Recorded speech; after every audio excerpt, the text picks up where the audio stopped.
नमस्कार, मैं हूं सौरभ त्रिपाठी। आप देख रहे हैं India news Uttar Pradesh Uttarakhand. Countdown शुरू हो गया है।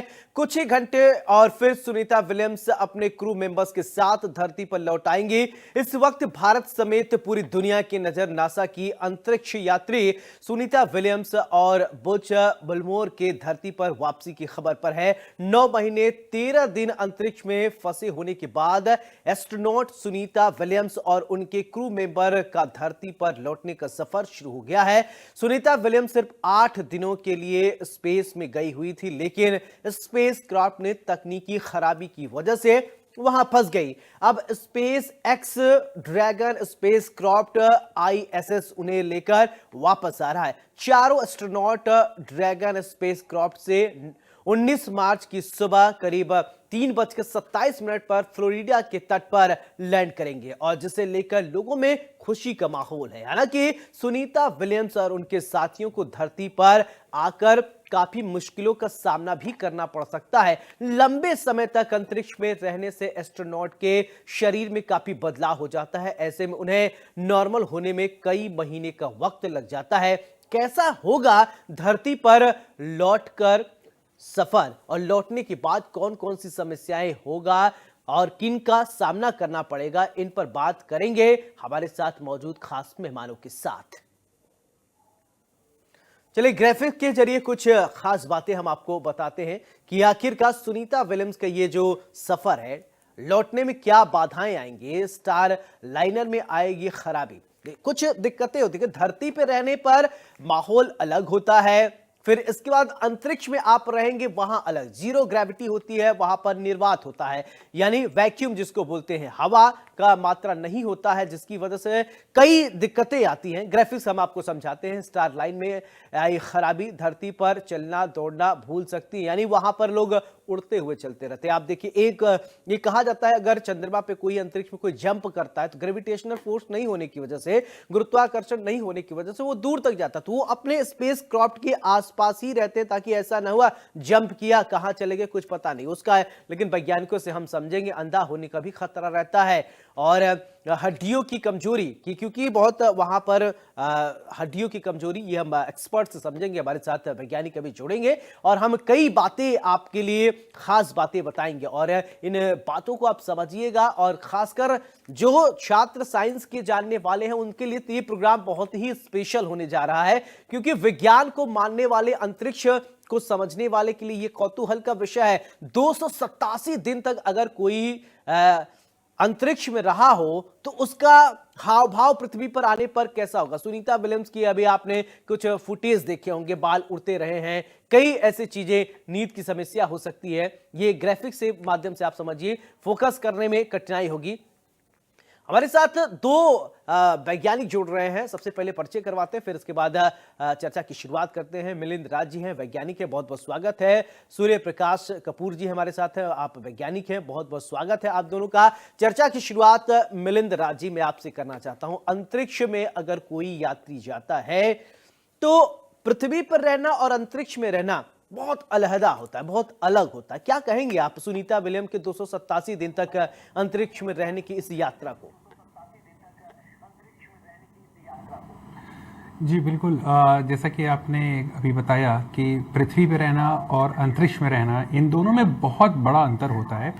इसमें कई फैक्टर इन्वॉल्व होते हैं, जिसमें कि पहला फैक्टर होता है माइक्रो ग्रेविटी का, क्योंकि अंतरिक्ष में यानी कि स्पेस में जो ग्रेविटी होती है वो पृथ्वी जैसी नहीं होती है, जिसकी वजह से कई बहुत ही सीरियस बीमारियां होती हैं। ये जानलेवा बीमारियां भी हो सकती हैं, जैसे कि आपका मसल वीकन हो जाती है, बोन लॉस होती है, देन आपके विजुअल इम्पेयरमेंट आते हैं, लोग विजन खोने लगते हैं। साथ ही साथ उससे भी बड़ा एक होता है साइकोलॉजिकल डैमेज, जो एक मानसिक रूप से एक इंसान होता है वो एक उसका संतुलन बिगड़ चुका होता है, क्योंकि वहाँ पे ना इस तरह की एक एनवायरनमेंट और एटमॉस्फेयर में फैसिलिटीज़ होती हैं, ना कि वो ना ही वो होता है जो अर्थ पे जो हम लोग यूजुअली नॉर्मल लाइफ, एक ह्यूमन लाइफ होती है जिसमें ग्रेविटी होती है, जिसमें चीज़ें होती हैं, उस तरह की हवा होती है, एटमॉस्फेयर प्रेशर होता है, टेम्परेचर होता है। और सबसे एक और ज़रूरी बात है जो हम लोग को यहाँ मेंशन करनी चाहिए, वो है रेडिएशन, जिससे कि कैंसर होने के चांसेस बहुत हाई होते हैं।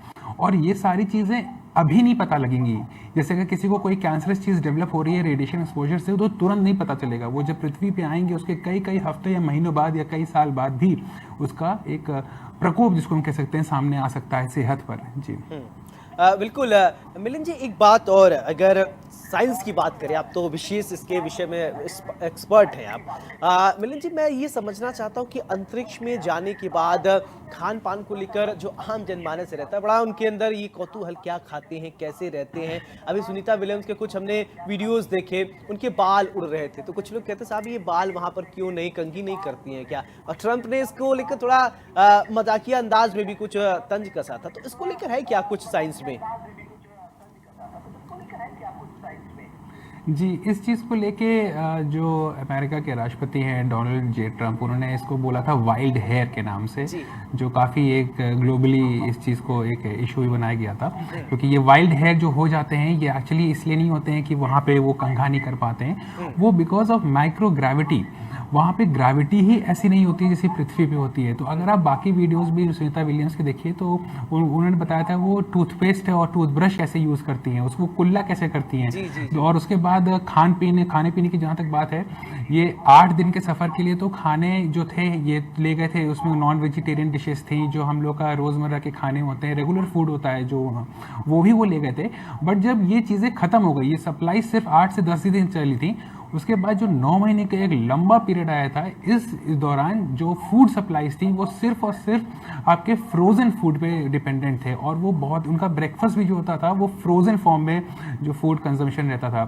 साथ ही साथ जो उनका पैकेज फूड था वो भी अपने आप में एक बड़ा सेहत को डैमेज करता है, क्योंकि 9 महीने तक कोई अगर पैकेज फूड पे सर्वाइव करेगा तो आप अंदाज़ा लगा सकते हैं किस तरह के उसके ऊपर नेगेटिव इफेक्ट्स आएंगे। तो ये सूर्य प्रकाश जी अभी हमारे साथ जुड़ गए, उनको भी चर्चा में लेके आता हूं। जी मिलिंद जी, सूर्य प्रकाश जी, मेरा सवाल आपसे, अंतरिक्ष यात्रियों की अगर बात करें या सुनीता विलियम्स की बात करें, अब वहां से 287 दिन बाद आ रही हैं, अंतरिक्ष की अगर क्लाइमेक्स की बात करें, कैसा होता है और जाने के बाद क्या क्या वहां पर चेंजेस आएंगे धरती पर आने के बाद, बताइए हमारे दर्शकों को। मेन चीज तो आपको मिलिंद राज जी ने बताई है कि वहां पे ग्रेविटी नहीं होती। ग्रेविटी ना होने की वजह से जो शरीर का जो लिक्विड मटेरियल है वो अपनी जगह से डिस्प्लेस हो जाता है।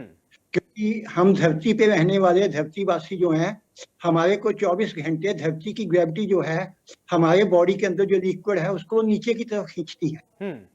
वहां पर ग्रेविटी एब्सेंट होने की वजह से वो जो हमारी बॉडी का लिक्विड नीचे को आने की वजह है, वो लिक्विड जो है वो नीचे की फोर्स खत्म होने की वजह से जो लिक्विड है वो डिस्टर्ब हो जाता है, वो कभी ऊपर जाता है, कभी ऑसिलेट करता है। यहाँ तक कि आप देख सकते हैं कि हमारी आंखों के अंदर से जो पानी है, वो जो नीचे का लिक्विड है, ग्रेविटी की वजह से नीचे ना होने की वजह से जब वो अनस्टेबल हो जाता है, कभी कभी वो आंखों के जरिए निकलता है। आपको पता है कि कोई आदमी, कोई व्यक्ति जब रोता है तो उसकी आंखों से जो पानी निकलता है वो नमकीन पानी निकलता है। जी जी जी। वो नमकीन पानी जो होता है उसमें जो एसिडिक एलिमेंट होता है, अगर आंखों से ज्यादा पानी निकलेगा तो वो जो नमकीन पानी निकलेगा, वो नमक जो है वो आपकी आईसाइट को एडवर्सली इंपैक्ट करता है।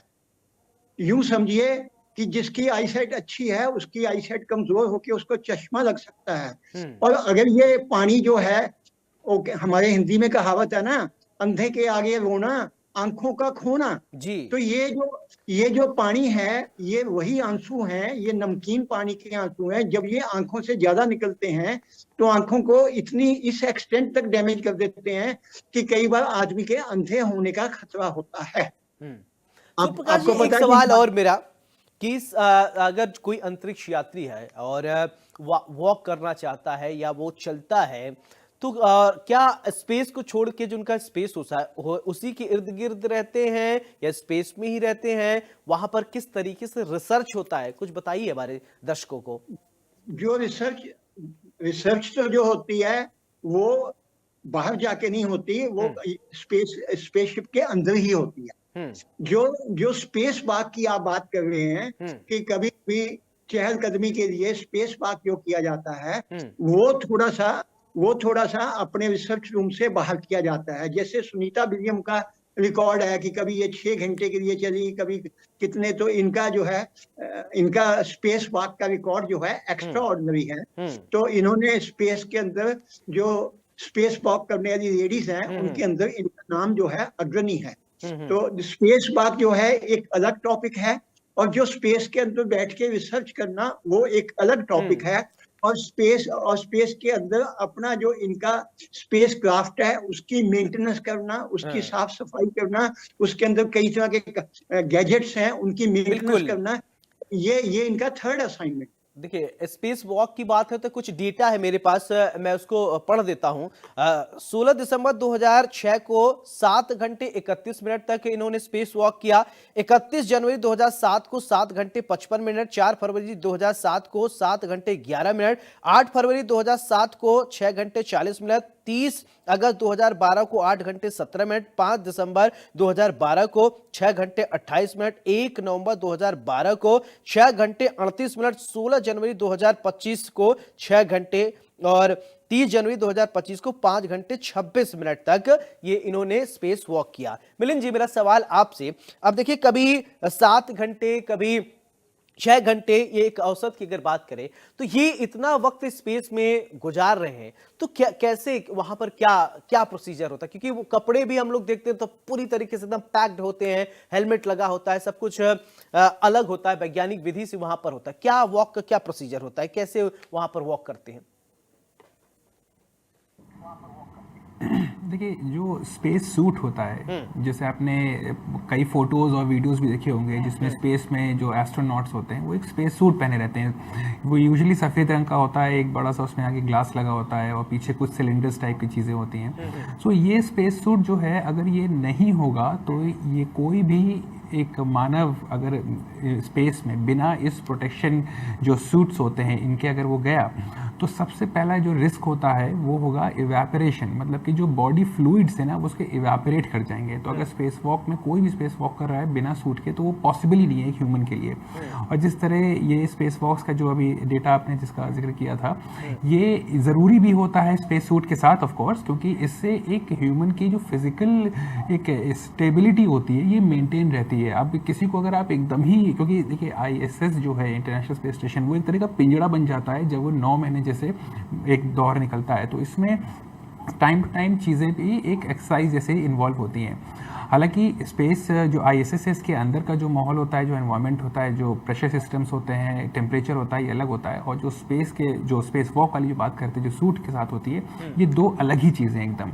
तो स्पेस वॉक में जो स्पेस सूट के साथ है, ये एक बहुत ही एक कहते हैं कि एक टेक्नोलॉजिकल एडवांसमेंट है, जिसकी वजह से अब तक कई दशकों, मतलब 1980s के बाद से काफ़ी मेजर डेवलपमेंट आया है स्पेस सूट्स में और इस प्रोटेक्टिव गियर्स में।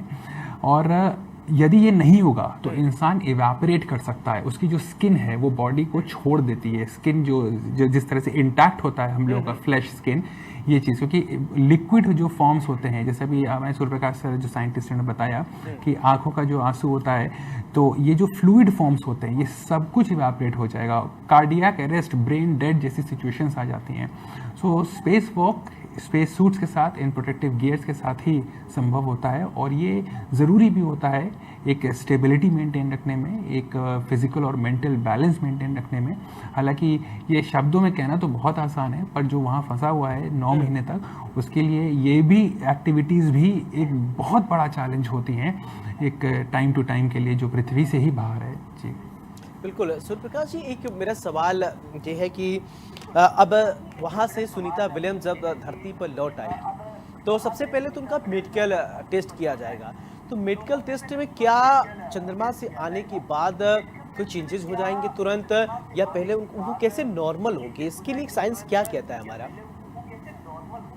देखिए कि आपको मालूम है कि हमारी धरती जो है, आप जब नंगे पांव अपनी धरती पे चलते हो तो आपके पैरों के नीचे नोड्स होते हैं। आपने कभी आक्यूप्रेशर का नाम सुना होगा? बिल्कुल बिल्कुल सर। जो आक्यूप्रेशर होता है, हमारे पैरों के नीचे 75% नोड होते हैं और 25% नोड्स जो होते हैं वो हमारे हाथों में होते हैं। जब हम धरती पे नंगे पांव चलते हैं तो एक तो पहले वो जो ऑक्यूप्रेशर के जो नोड्स हैं हाँ, उनको जो धरती का रिएक्शन मिलता है सरफेस से, जो जो उनके साथ उनकी इंटरेक्शन होता है, वो वहां स्पेस के अंदर एब्सेंट होता है। क्यों? क्योंकि वो धरती के ऊपर जो हम धरती की ग्रेविटी की वजह से, और दूसरा क्या है, हमारी जो धरती होती है इसके अंदर मैग्नेटोटेलेविक करंट्स होते हैं। मैग्नेटोटेलेविक करंट्स क्या होते हैं? आपको पता है कि जियोमैग्नेटिज्म, जो धरती है वो एक बहुत बड़ा मैग्नेट है। हर जगह के ऊपर सरफेस जो है, ग्राउंड सरफेस जो है, उसके ऊपर जब आप नंगे पांव चलते हो तो आपके नंगे पांव चलने से आपको मैग्नेटोटेलेविक करंट्स, यानी कि बिजली भी होती है धरती में, इसको अर्थ करंट कहते हैं, ये टेलेविक करंट कहते हैं, ये बहुत हल्का हल्का होता है। हाँ, जो आयोनस, जो ऊपर आकाश में आयोनोस्फीयर है, वहां से धरती को 24 घंटे फेयर वेदर इलेक्ट्रिक करंट की वर्षा होती है, हल्की हल्की। जी जी, तो यूं समझिए कि धरती के ऊपर जो आदमी नंगे पैर चलता है उसको धरती माता से, धरती के ग्राउंड सरफेस से एक मैग्नेटिक फील्ड मिलता है, मैग्नेटिक शक्ति मिलती है, एक बिजली की इलेक्ट्रिकल शक्ति मिलती है। ये दोनों शक्तियां जो हैं स्पेस के अंदर एब्सेंट होती हैं। वहां पर ना तो मैग्नेटिज्म का आपको बेनिफिट मिलता है, ना आपके पैरों के जो ऑक्यूप्रेशर के जो नोड्स हैं वो एक्टिव रहते हैं, और ना ही आपको धरती पे जो बिजली मिलती है नंगे पांव चलने से, वो बिजली वहां मिलती है। हाँ, तो ये जो जियो फिजिकल पैरामीटर्स हैं, जिसमें मैग्नेटोटेलेविक है, दूसरा अक्यूप्रेशर है, और तीसरा आकाश से जो फेयर वेदर इलेक्ट्रिक करंट है।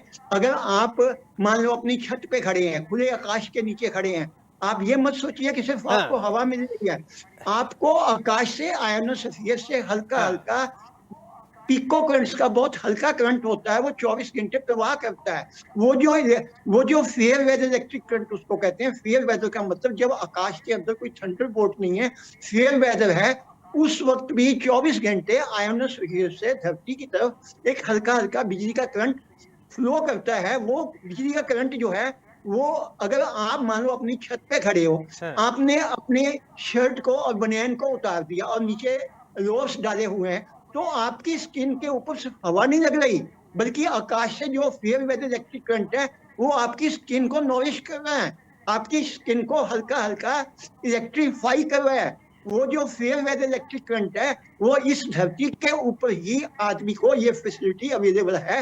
स्पेस के अंदर 9 महीने रहने से वो फेयर वेदर इलेक्ट्रिक करंट से भी वंचित रही, और जो जियो मैग्नेटिज्म थी उससे भी वंचित रही, और जो अर्थ करंट है उससे भी वंचित रही, और पैरों के नीचे जो ऑक्यूप्रेशर के नोड्स थे, वो नोड्स जो है वो भी पैसिव हो गए हैं, वो एक्टिव नहीं। यानी एक बात, दो बात है। एक तो आपने कहा कि धरती माता, यानी विज्ञान भी धरती को माता मानता है, ये तो अलग बात है, आस्था की विषय है। लेकिन एक बात मैं ये समझता हूं कि वैक्यूम में रहने के कहते हैं निर्वात, फिजिक्स में हम लोगों ने पढ़ा था कि निर्वात एक शब्द होता है, वहां हवा है ही नहीं है, फिर वहां पर सरवाइव करना इतने समय तक, उसमें क्या फिर इसके बाद वात में आ जाना, हवा में आ जाना। एक तरफ आप 9 महीना निर्वात में, जहां पर हवा नहीं है, वैक्यूम है, फिर इसके बाद आप पृथ्वी पाएंगे, सब कुछ आपको मिलने लगेगा, पानी, रोटी, कपड़ा, मकान, सब कुछ यहाँ होगा। मैं आपसे एक छोटी सी बात पूछता हूँ। हम्म, आप देखते हैं कि बरसात का मौसम आता है ना आपके यहाँ, बिल्कुल सर। तो धरती की हवा जो है इसके अंदर ह्यूमिडिटी चेंज हो जाती है ना। हम्म, आपको गर्मी लगती है, पसीना आता है, तो पसीना बरसात के मौसम में अगस्त सितंबर में आपका पसीना उड़ नहीं पाता, क्योंकि हवा में ह्यूमिडिटी होती है। जी, और आईएमडी कहता है कि भाई हवा में ह्यूमिडिटी जो है 90% हो गई है।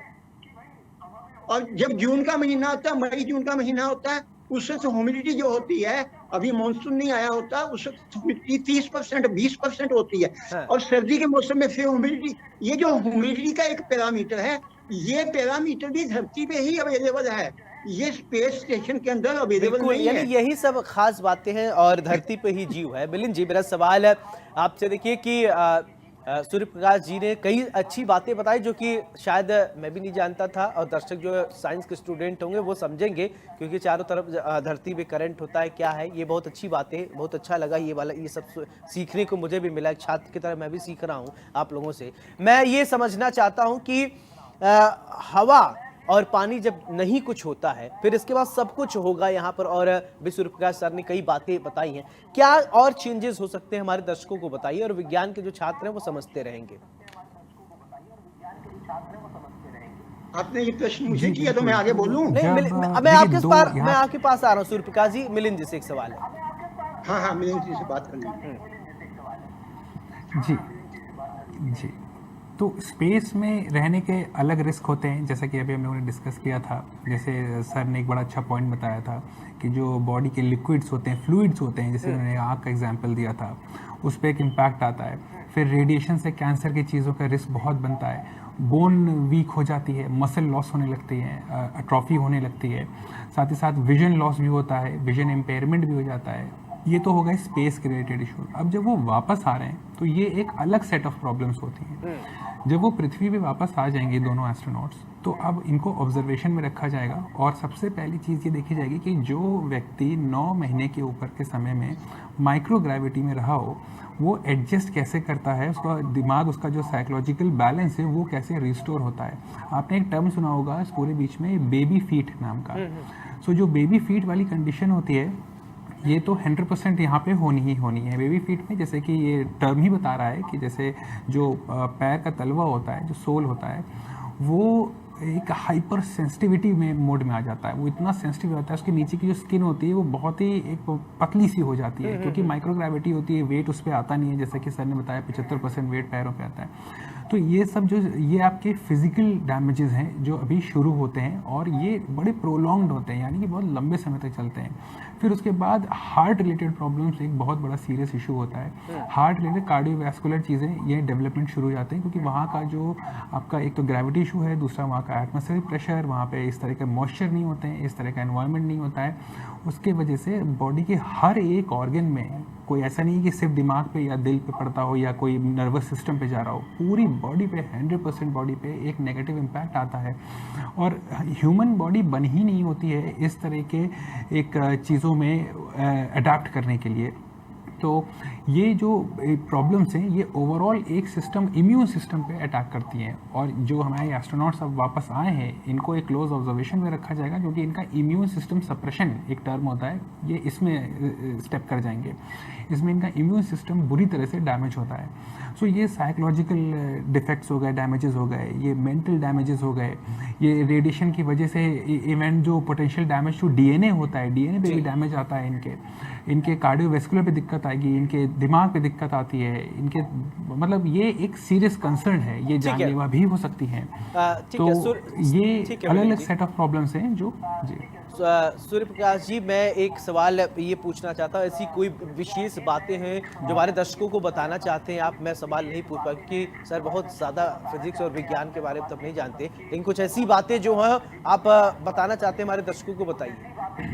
हाँ, देखिए, हमारी बॉडी जो है उसमें एक मेटाबॉलिज्म नाम की टर्म होती है, एनाबॉलिज्म, कैटाबॉलिज्म।